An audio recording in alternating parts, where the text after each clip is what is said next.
G'day everyone, welcome to Author on Author Interviews. My name is Lachlan Perry, and today I'll be interviewing Seth Sjostrom, an American author. He's self-published 8 novels, mainly in the thriller genre. But without further ado, I'd like to welcome Seth. Thanks heaps for joining me. Lachlan, it's a pleasure. Thanks for having me on. So Seth, as I do in my other interviews, I'd like to ask you a couple of questions about you as an author first, Sure. before we sort of get into the books and all that. But yeah, just starting off with, how old are you, and when did you first decide you'd like to become an author?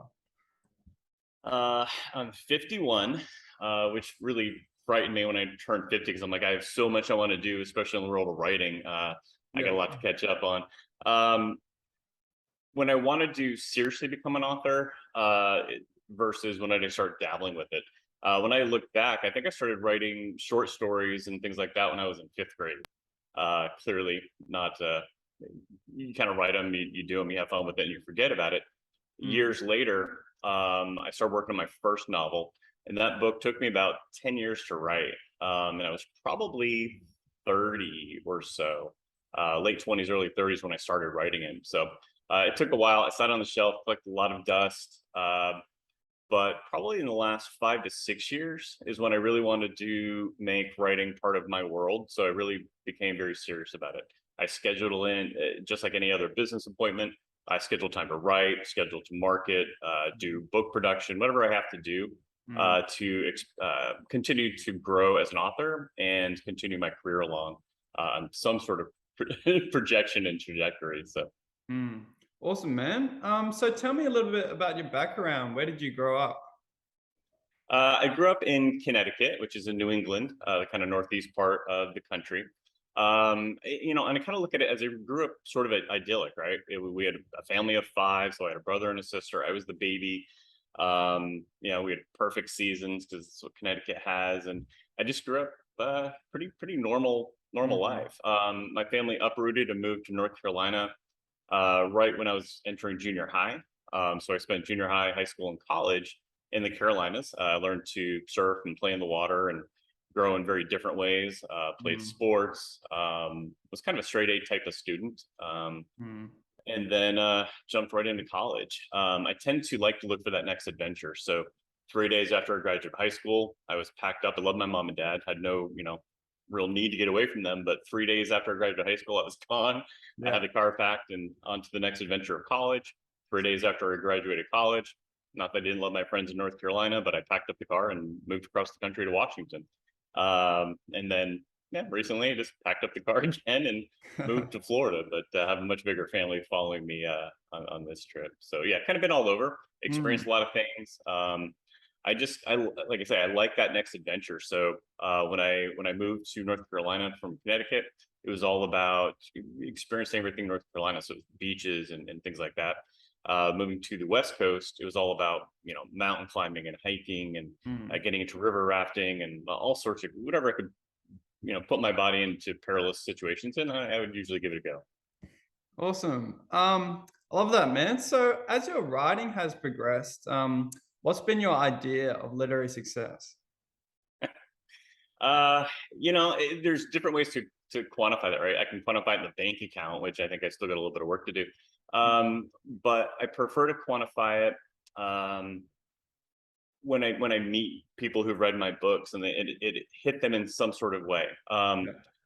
When you start to write, and it's Lachlan, you probably figured this out yourself. Mm. It's sometimes awkward. We write for ourselves. We're very introspective when we write. Then we put this thing out into the world. I had no idea what people are going to think of this thing. Mm. And then we start meeting them. I remember when I did my first book signing, I was freaking out because one, who am I? I'm nobody.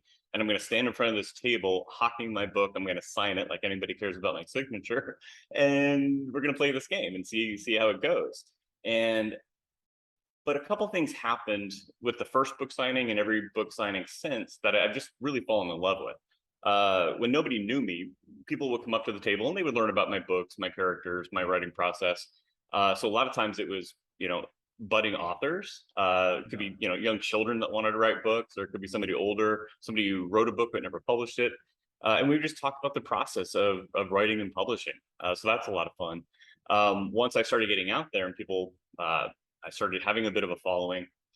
The fun thing was, I would have people come up and talk to me about my characters, or I'd have, some young man walk by and like, I gave your mom, one of your books last Christmas and she bawled. I'm like, made somebody cry with my book. That's awesome. I mean, Uh, this is like a huge win for an author. yeah.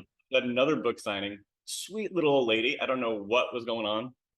I'm all happy. And I had a Christmas book out and I had one of my thrillers out. And this lady hurls my thriller at me. And I'm like, what's going on? And she's like, the bear. I'm like, oh yeah, the bear.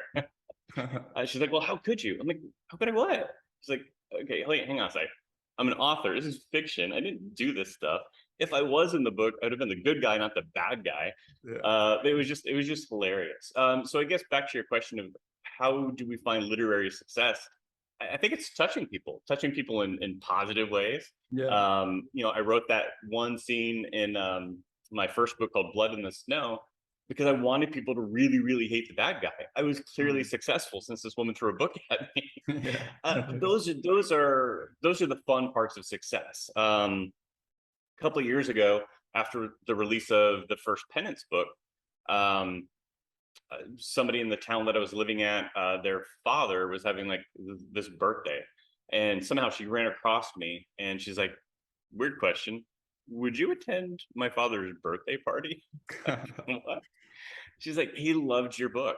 There's nothing more than he would love is to sit down with the author and talk about the characters. And I did. And I actually had Penance Unredeemable that was ready to come out. So I had one of the advanced review copies with me when I attended his birthday party. And it was so much fun because the first thing he does, obviously we meet and we chat. He takes the book and he flips it around and he's perusing it. He wanted to make sure that Annie, one of the side characters in the book, was in the second one too. Of course I told him he had to read it, but those are things that I think make writing fun. And if my bank account's not filling up, I'm creating this network of people that have enjoyed my stories and I can connect with. And if that's all I ever get, I'll chalk that up as literary success. That's awesome, man. I love that. That's my goal, I suppose. But Oh, yeah, well, by the way, where's the camera? I read your book. Zoom's not going to do a great job of capturing it, but I got the resolution. How did you get Yeah, all of that, Seth? man, I tell you, man, it's authors got to support each other. So I I bought it, didn't read it. even know that was released yet, Seth. Oh, Oh, I yeah. got to talk about that after the interview. But yeah, how many hours a day do you spend writing or book marketing? It depends on the day, obviously. On weekends, I'll double it. It really all depends on what's going on. If I'm home alone, so my family's got other things going on, I will literally get up, have a cup of coffee, probably exercise, and then work on books all day until I go to bed. Maybe crack a bottle of wine somewhere in between. But and I really enjoy that. I love those book days. On the average day, I would say, like, if it's during the busy work week, couple 3 hours. On other weekends where it's not a full book day, probably about four or 5 hours. Awesome, man. So, what have you found has been the best way to market your writing? You just got to get out there. Yeah. I give a fair amount of books away, which they say to never ever do. Yeah. But I do it in trade. It's like, tell somebody about the book if you liked it. Post a review, do go on Goodreads, whatever they feel comfortable doing, Mm. just to get it going. Now that I have multiple series, I could always give them the first of the series, and of course, if they like it, I hope they buy, books 2, 3, 4, 5, and 6. Mm. I've really started amping up conventions. And there's different ways to do this. There's the obvious book ones where it'll be me and 1,000 other authors. And my son really likes going to things like Comic Cons and anime cons. Like, how can I play with this idea? So he gets to go hang out at a con. I get to network and maybe sell some books.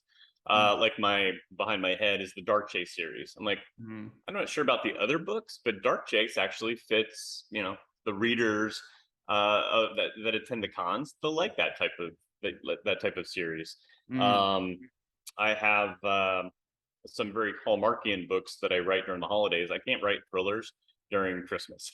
Just, Yeah. my heart's not in it. Everything's happy and Santa Claus and baby Jesus, and I just can't write explosions and car chases and gunfights. So, Mm, but I still want to write. Like I always have a project going on. yeah. So I started writing Hallmarkian Christmas novels, and then I also picked up a mystery series that I started back behind that shoulder, I suppose. Um, so I'm finding other events that somewhat fit the genre of book that I have to put out there. So I can attend some of those conventions and meet some people. And what's interesting, I don't necessarily always do it just purely to sell books.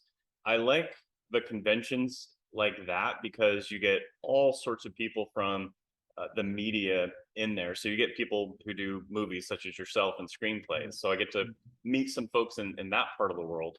Obviously meet some fellow authors. I'll meet artists. Mm. I wrote a children's book, so at a game convention I met an artist who did amazing work on my first children's book. You just never know where you're going to Yeah. make friends, make connections, and then hopefully sell a few books along the way. Awesome, man. So, you're very like you write in a lot of genres. Is there a particular theme that you like to focus on in your books? uh I'm kind of a Dudley Do Right guy. Mm, So for the most part, my characters are, you know, if they're not doing the right thing, their intention is to do the right thing. yeah. Um, Patriot Acts. Truth is, I'm a huge patriot. I love my country. I love Mm, freedom for all countries and people. Um, so yeah, I guess the theme is typically justice. I have a really strong justice bone in my body. yeah. And when I see injustice in the world, the whole Patriot Act series, it launched because I was angry. I was Mm, angry at some of the things I saw going on in the world. mm, Terrorism and anybody who's harmed for no good reason. It kind of boils my blood a little bit. yeah. And when that happens, you write a very good, very good, strong, passionate story. Mm. So I think of most of my stories, outside of maybe the Christmas ones, there's a sense of justice that runs as the central theme through most of my books. Awesome. So, final author related question, and this is a bit Yeah. different. I ask everyone this question. If you could do something different as a teenager or young adult to become a Oh, better writer, what would you do? yeah. Well, certainly I would have picked up writing seriously a whole lot earlier on. Yeah. Um, and it's kind of the concept that I talk to young aspiring writers for. I talk to people who want to act, make music, whatever. When you're young, that's the time to really, you don't have a ton of obligations. You don't have a mortgage to pay for. You don't Yeah. have other mouths to feed. Go for it 100% when you can.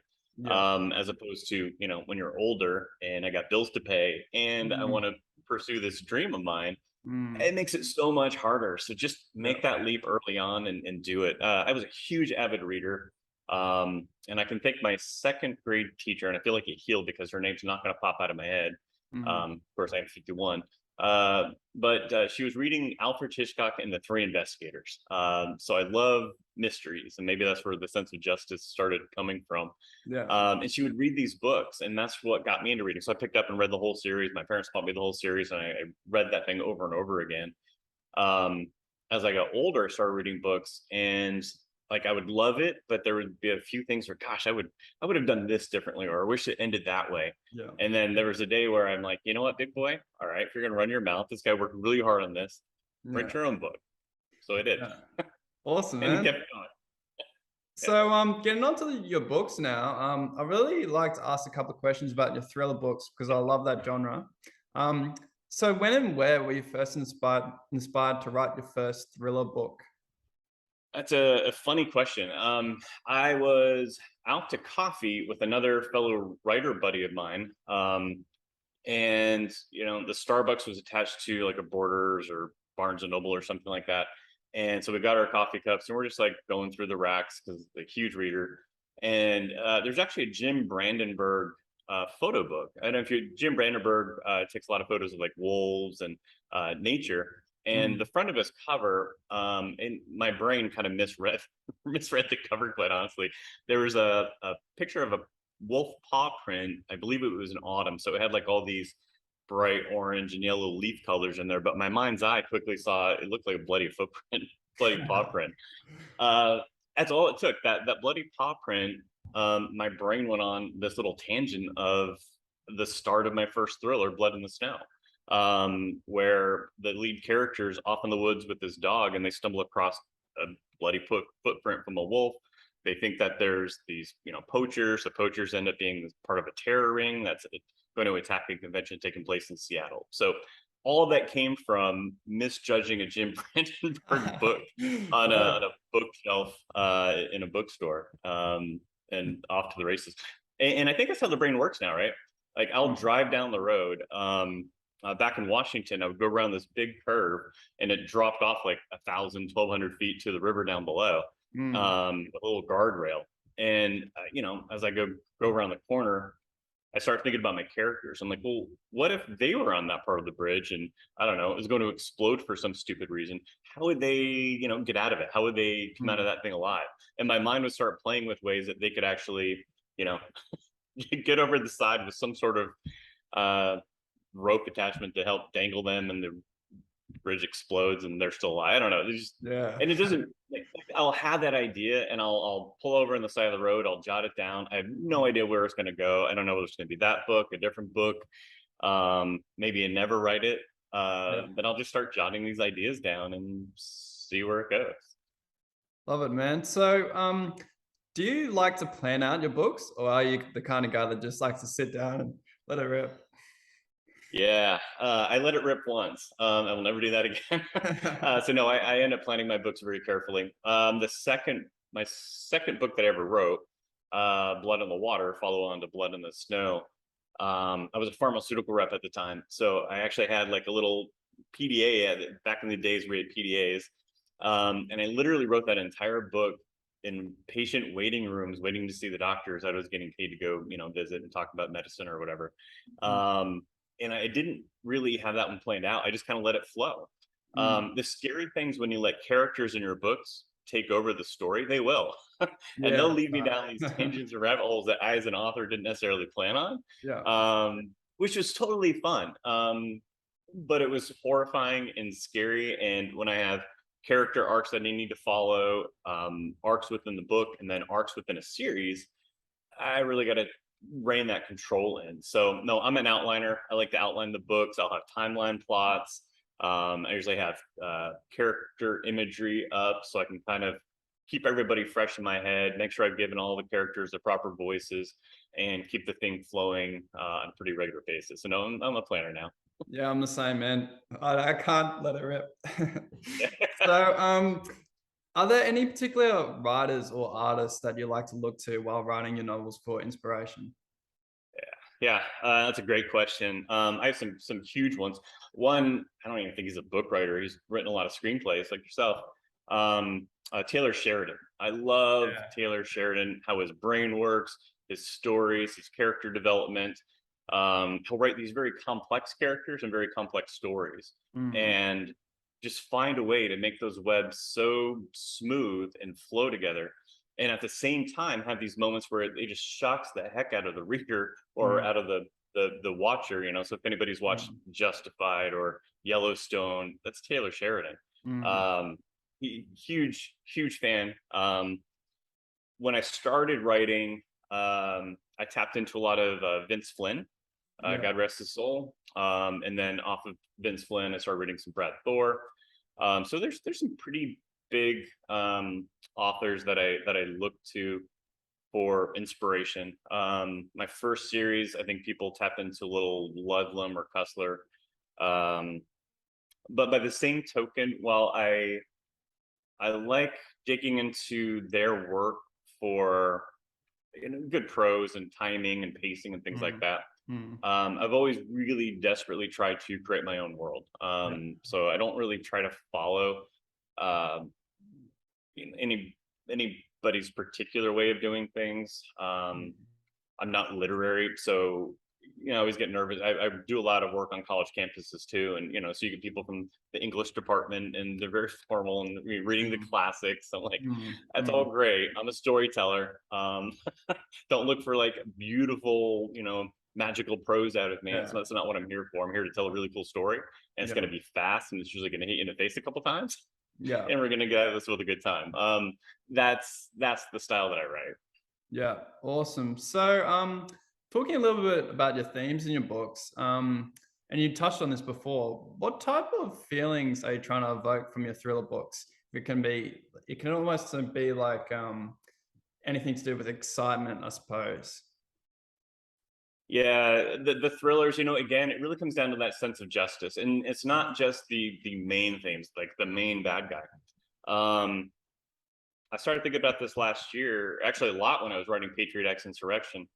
Um, it was like I'll tackle other threads of themes where justice really needs to rise up a little bit better. Yeah. So I'll do a lot with actually in almost every one of my thrillers, there's been some element of the main character combating some degree of racism. Mm, Because there's just some things that happen in our society, sexism, racism, all those things, they don't really have a place. yeah.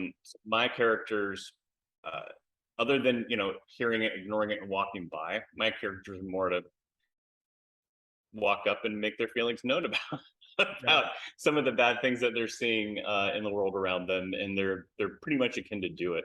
Um, my characters, especially like when I look at my first series that I wrote, it's probably the guy I wanted to be and never really was, because Mm, uh, he would see something and he would just go act on it. Sometimes impulsively, it would get him in trouble, but it didn't matter because it was the right thing to do. yeah.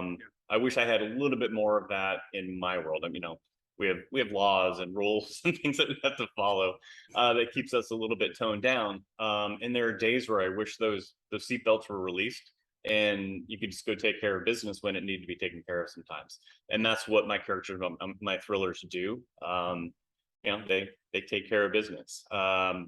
Patriot Act is a great example. So Patriot Act follows a Marine Raider, and his family gets caught up in a terror attack.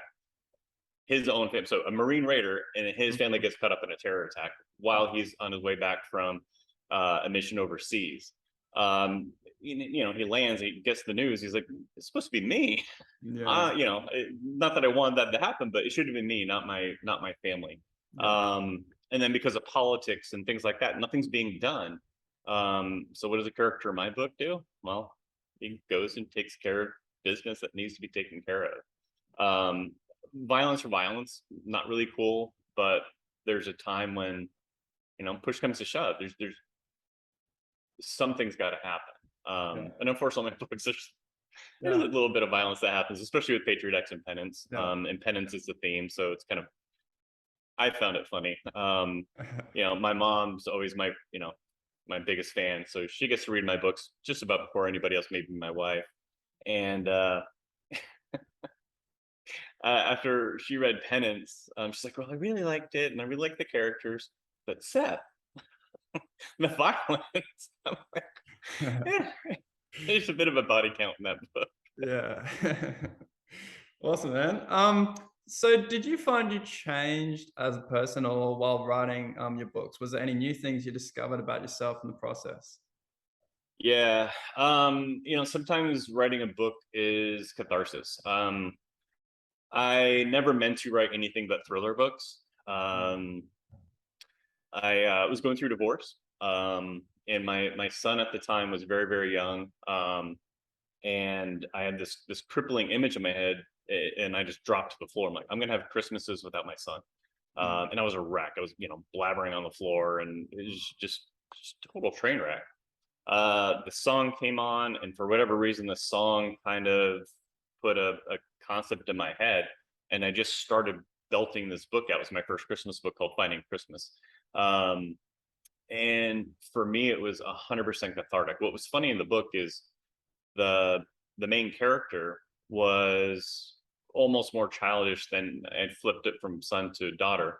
The daughter was almost taking the whole experience more maturely than he was.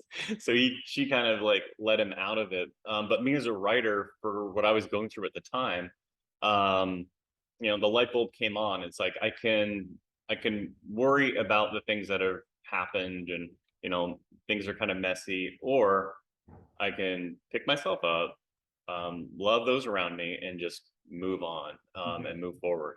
And that's kind of the process that book did for me. So yeah, I think even as a writer, we can write things, and we hope that in turn there's somebody out there that needed that message themselves. So when they read the book, they had a similar experience. I certainly hope that's the case. Mm. Um, Even in the thrillers, I mean, you can look at whether it's Penance or Patriot Act. Penance was interesting because I actually stopped writing that series for a while. Like I said, most of my characters are kind of Dudley Do Rights. They'll get into stuff, but their internal core are pretty straight and narrow. Penance didn't start off that way. The book kind of starts off with him making a moral judgment flaw. Mm. And he gets banished to this little forgotten FBI outpost in Mississippi, and he's grumbly and he's whiny and he's super sarcastic and just grumbly and wants to be angry at everything. Mm. And and the character was so negative that I actually stopped writing him for a while. I'm like, I didn't even know where I was going with it. Mm. I was actually at church of all places talking to my pastor, and he's like, "Oh, you write books?" I'm like, "Yeah, I write." Like, "Oh my gosh, I write books." What books do I not want my pastor to read? And seriously, and then Penance popped out, and I'm like, you know what? I was wrong. This isn't about the character and the mistakes that he's making. This is about the character and the growth that he's about to do that I haven't written yet. So I got super excited with that concept, and all of a sudden, the series popped out very, very cleanly.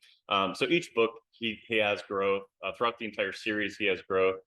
So that's really fun to experience as a writer. And I think it helps us think through what we go through in life. There's always going to be ups and downs. There's going to be things that we can, put our head in the mud about, or we can learn from it. In his case, he had some really good people that he surrounded himself with. Well, he didn't do it.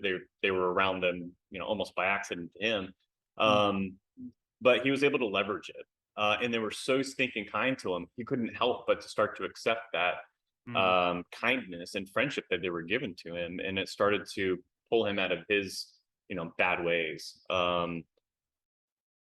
So yeah, I think there are experiential things we can get from our books, even a thriller. Yeah, I love it, man. So this is sort of similar, I suppose, this question, but Yeah. what do you resort to when you're finding that your writing is getting too much? When my writing's too much, I mean, like too heavy, Yeah. or Also, like like you can't like get your creative brain turning, you know? uh, daily. I have a very ADHD. I say I use my ADHD for good. So I actually, if I'm struggling with one project, the truth is, it means I'm probably not feeling it that day. Yeah. So I'll do a few different things. I'll start on a different project that I've already kind of maybe started, or I'll start outlining one of my new projects that I want to work on, or because I have multiple series, I'll jump from one series to the next, and I'll start on that book, or Mm. do a different piece of it, or I'll switch to marketing or production. It doesn't matter. I'll do something in the world of writing to keep me going, keep me fresh, make it feel like I'm progressing each day. But I don't try to force it either. If I'm not feeling it as a writer, it's kind of like what I think is an artist who's painting. Yeah. If they're not in the mood, not in the vibe, they're not going to have the best painting. So Yeah. if I'm not in the mood, not in the vibe, I don't want to put out not as good of a book as I could, because I'm not feeling it. So I'll switch gears. Sometimes as simple as, if I know I really want it, but I'm just something's not flowing right, I'll make a new playlist. I love making playlists for each book that I make. Yeah, that's a good idea. Each genre that I write, each series has their own. Literally, if you like go through my playlist, it's a book series. This is the Mm. title of the playlist.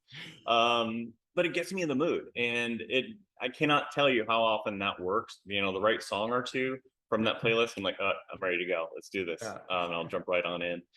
So there's different things you can do to play with it and keep it going. I obviously I'm pretty prolific, and I like to build books out, and Yeah. Yeah, you need it. I've always got a So project or two going. this question's similar to my last one, but it's more focused on like long-term goals as a writer.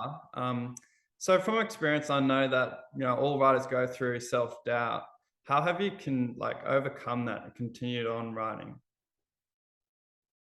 Uh, yeah, I probably go through self-doubt every day I look at Amazon, every day I look Yeah, at, my Ingram sales, yeah, a book signing that was fairly paltry. Those days happen. mm, I'll go to Goodreads and I'm like, really? That's all I got? There yeah, should be some more stuff on there. Uh,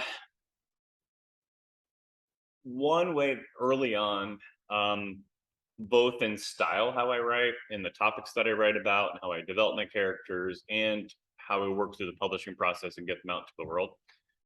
I've learned to write books for myself. yeah, Um, Very, very early on, I read some advice or heard some advice. I honestly don't recall where, but the advice was it doesn't matter how you write, what you write about, what your character's like. There's going to be a portion of the population that loves your book. There's going to be a portion of the population that doesn't. mm, Moral of the story is write the book that you want to write, and you're probably going to have the same percentage of population liking it along with you. mm, So really kind of stopped worrying about writing for the marketplace. yeah, I do have my readers in mind when I write, especially when I'm writing a series, because they start to develop hopefully the same thing I do. It's so weird when I get done with the book. Um, when I'm done writing, and usually we've been working on this project for 5 months, 6 months, a year. mm, Um, they become friends. And so I've yeah, been hanging out with these friends for the last year, and all of a sudden, their car's packed up and they're gone. It's a yeah, weird feeling. yeah, Uh, but I want to make sure the readers have that same type of feeling when they close that last page and they, take a sigh of breath and like, dang, it was really good, but yeah, more. I want more. I want them to keep wanting more. But other than that, I really don't. I don't when I'm writing. I don't worry about that part of the business. mm, Like I say, I write for myself. Um, it's a tough gig. There are a lot of books out there in the marketplace. Go to the library and try to find my book. yeah, Good luck. I have to understand that. And I own it. But what I also understand, as much as writers don't like this part of the job, part of my job is selling my books, and yeah, part of my job is marketing. And it doesn't matter whether you're self-published as an indie. It doesn't matter if you're hybrid or if you're published by a big publisher these days. Unless you're one of the weird 1%, you got to do your own marketing yeah, anyways. So for those out there, there's not a ton of difference between a normal publishing contract and an indie book anymore because you're still doing all that heavy legwork. yeah, Um, and it's just part of it. So self-doubt for me, like, and things are cyclical. Around the holidays, I usually don't doubt that much because my books are selling really well and things are good.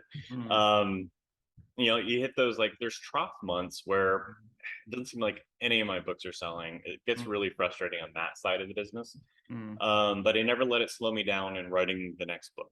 yeah, Um, like I said, I think I'm on the Stephen King track. I'll write a ton of books, mm, and maybe I'll be 60 and I finally take off like really big. Somebody picks up my 21st book or something, yeah, and yeah, they go back and hopefully read the other books that I wrote along yeah, the way. yeah. It's just part of how it goes. Yeah, awesome, man. So this is tying to everything you just said. It's really good advice. But what would you say would be your top tip, for anyone looking to become an author? Yeah. It's got to go down to what I said earlier. Write for yourself. Yeah, Write the book that you want to write. Write the book that you want to read. Write the characters that you dream of, yeah, and have fun with it. You gotta have fun with this stuff. I I got to tell you, I love writing. yeah, I'd love it if there's a lot more readers and a lot more money in the bank, but I love writing books. mm, And I have genuine joy. So if yeah, nobody other than my mom and my wife read my books, so whatever. Uh, I'll keep writing for them if that's what it is. It's all good. Enjoy what we're doing, and uh,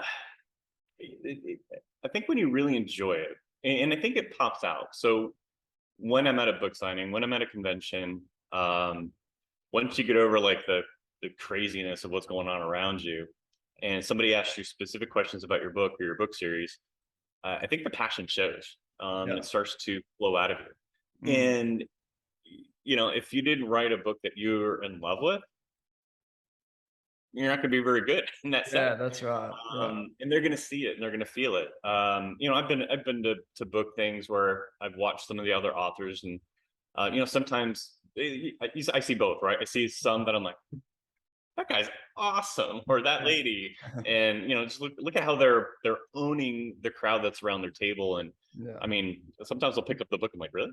Okay, Yeah. whatever. Yeah, They that's got it right. right. They're excited about it. It was their book. Yeah. I don't have to like it. It was their Yeah. book, and they loved it, and they're promoting it like they love it. And Yeah. then I'll see some that are, sometimes it's nervousness. Like I said, most of us authors aren't. I mean, most of us are introverts. We're not Yeah. extroverts. So, Sometimes we have to pretend to be extroverts. Sometimes, but yeah. it's not our thing. And I'll see some folks, and you got to wonder, is it just because it's not their stage? It's not really their cup of tea, which is fine. Mm. Or did they write a book and kind of got it out there, but they're not really in love with their own book? Yeah. It'd be a tough road. Yeah. That's right. I never want to be that guy. So that'd be my advice to authors out there: is write the book that you love, so Yeah. you can be passionate about it, and that passion will help you get over the tough times. They'll get over the low book sales, the Mm. paltry book signings, the small Amazon royalty, whatever it is. Mm. And That's it's okay. Love it. right. Mm. Awesome advice, man. So finally, I'd love you to share with people how they can get in contact with you and get Yeah. a hands-on copy of your books. I definitely appreciate that. You can always go to SethSjostrom.com. All my books are on there. I very frequently have discounts as well. I'm a huge supporter of our military, so I almost always have a military discount code. Um, the Patriot Act series, I actually donate time and proceeds of the books to Hire Heroes USA. I'm just starting another process with Penance, as it isn't official yet, so I won't share it. But I like to do things like that, where I'll unite with projects and have some of my book proceeds and some of my personal time go to some good. You could, of course, get my books at Amazon.com, Barnes & Noble, Books A Million. Basically, anywhere books are sold, my books are available. Awesome.